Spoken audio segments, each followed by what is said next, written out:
Number 6. The ghost in the room. You're home alone. It's late. All the lights are off except for the blue glow of your screen. The only sound is the gentle, rhythmic hum of the refrigerator, and the distinct, unshakable feeling that someone is standing right behind you. You don't hear them. You don't see them. But every proton in your body is screaming that there is a presence in the room, watching you. You freeze. Your breath catches in your throat. You know it's irrational. You know you locked the door. But the feeling is so real, so primal, that for a split second, you absolutely believe a 19th century ghost with unfinished business is critiquing your posture.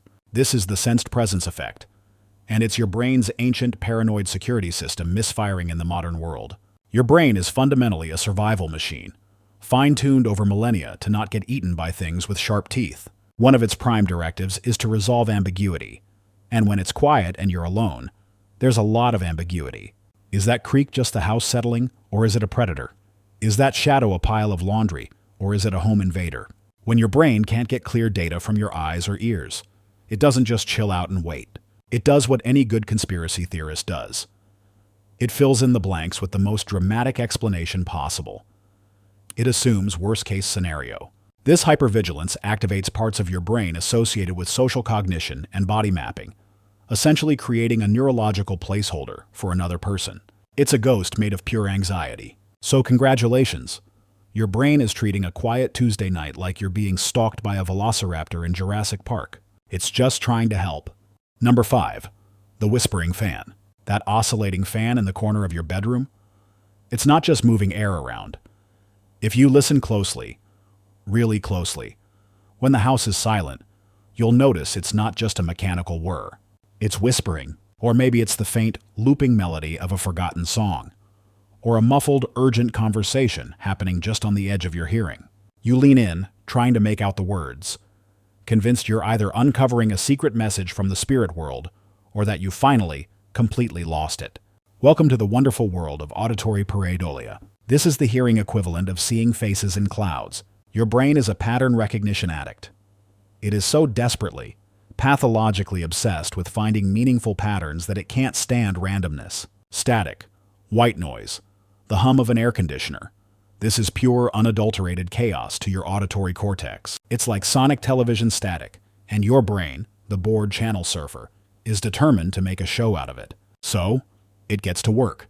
It takes the random frequencies and pitches of the fan's motor and starts trying to fit them into familiar templates, the most common of which are human speech and music.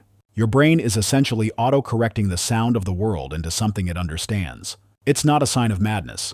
It's a sign of an incredibly efficient, albeit slightly over-eager, cognitive system. It's just that its attempts to be helpful result in the unsettling experience of your household appliances, trying to serenade you. Your brain is basically an over-eager intern trying to find meaning in static, and it's decided the meaning is a ghost choir. Number 4. The impulse to wreak havoc. Ever been holding a friend's newborn baby and your brain suddenly, with no warning, flashes the thought, drop it?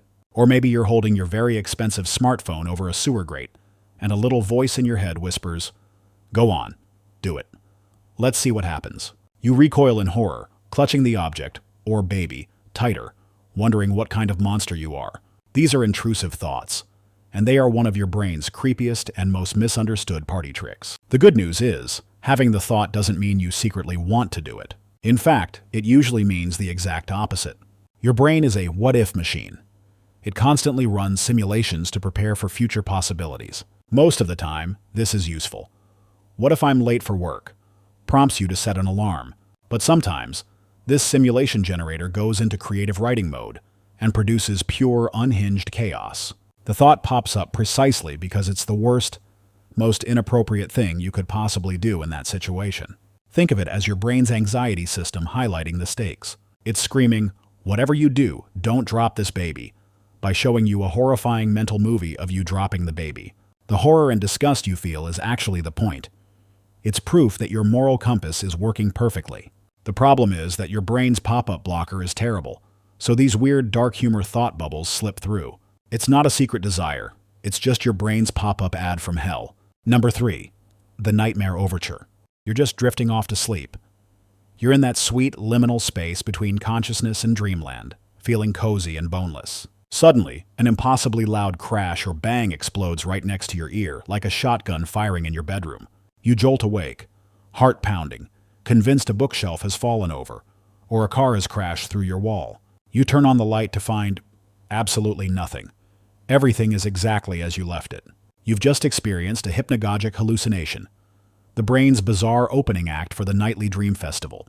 This happens in the transitional state from wakefulness to sleep. As you drift off, the logical, rational part of your brain, the prefrontal cortex, is clocking out for the night. Meanwhile, the more primitive, emotional, and sensory parts of your brain are warming up, getting ready to run the dream show. The handover is not always smooth. Sometimes, during this messy shift change, your auditory or visual cortex will just randomly fire off. With the rational brain half asleep and unable to provide context, you experience these raw signals as real events. You might see geometric patterns, floating faces, or shadowy figures. You might hear voices, music, or in the case of the infamous exploding head syndrome, a deafening bang. It's not a ghost, and your head isn't actually exploding. It's the biological equivalent of a shift change at a haunted house, and you're the only customer. Number 2. The world becomes a video game. You've just spent a solid 12-hour weekend session completely immersed in a new city-building game. You finally peel yourself away from the screen to go get some groceries. As you walk down the street, you don't just see buildings. You see placement grids. You find yourself mentally calculating the optimal placement for a new coffee shop to maximize pedestrian happiness. You look at a traffic jam and instinctively start thinking about how you could fix it by upgrading the road network and implementing a one-way system. The game is over, but your brain hasn't clocked out. This is the Tetris effect, or more broadly, game transfer phenomena. When you perform a novel, repetitive activity for a long time, you forge powerful new neural pathways dedicated to that task. Your brain becomes incredibly efficient at thinking in that specific way. The problem is that it has a hard time turning it off. It's like a mental software that you forgot to close, and now it's running in the background, trying to apply its very specific logic to the entire operating system of reality. This isn't limited to video games. Accountants might see spreadsheets and tile patterns. Musicians might hear harmonies in the drone of traffic.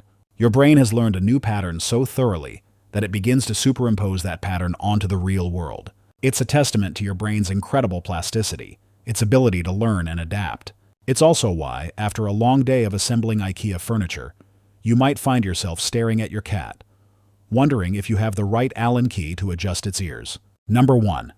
The face in the toast. You pour your morning coffee, pop a slice of bread in the toaster, and a few minutes later, it emerges. You place it on your plate, and then you see it. Staring back at you from the slightly too dark patch of toasted goodness is a face. It's got 2 eyes, a nose, and a distinctly disappointed-looking mouth.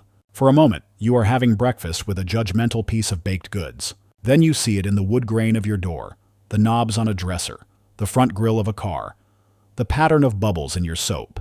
The world is filled with silent, judgmental faces. This is facial pareidolia, and it's arguably the most common and persistent weird thing your brain does. Humans are social creatures. Our survival and success as a species has depended heavily on our ability to instantly recognize other humans, and specifically, their faces. A face can tell you if someone is a friend, a foe, happy or angry in a fraction of a second. This skill is so critical that we have a specific part of our brain, the fusiform gyrus, that is hyper-specialized for facial recognition. This brain region is so good at its job and so eager to work that it's wildly oversensitive. It operates on a better safe than sorry principle. It's better to mistakenly see a face in a slice of toast than to miss the face of a predator hiding in the bushes. So it casts a wide net, flagging anything that remotely resembles a facial configuration. 2 dots and a line is usually enough. It's a feature, not a bug, designed to keep you alive and socially aware. Unfortunately, a side effect is that you are destined to live in a world populated by vaguely surprised electrical outlets and mildly condescending automobiles. That's all for today. I'll be making similar videos in the future. Subscribe to see them.